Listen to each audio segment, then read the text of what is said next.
Hello and welcome to this new video. Today we will learn about convolutional neural networks and how to implement them in Python.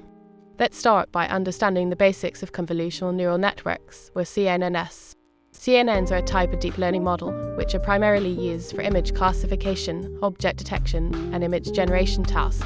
They consist of multiple layers such as convolutional layers, pooling layers, and fully connected layers. Let's dive into the components of a typical CNN. Let's begin with the first component, convolutional layer.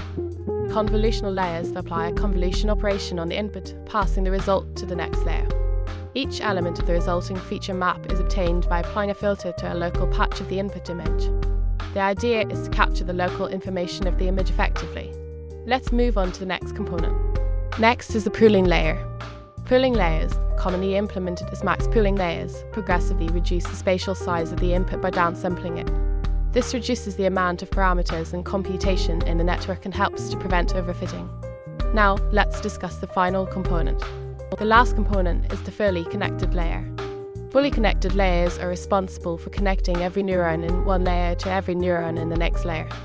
They are used at the end of the network to produce the final classification outputs. Now that we understand the basic components of a CNN, let's move to the implementation part.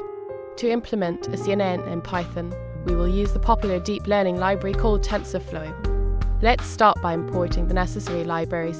First, we will import TensorFlow and its related libraries. You can see the import statements on the screen. Now let's move to building our CNN model. We will construct a simple CNN model for image classification.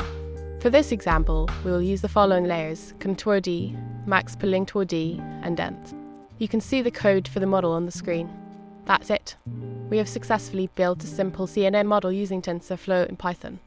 Of course, this is just a basic example, and CNNs can be much more complex and powerful with additional layers and configurations. Thanks for watching this video. If you found it useful, please like, share, and subscribe to our channel. We will cover more deep learning topics and their implementations in Python in our future videos. See you in the next video.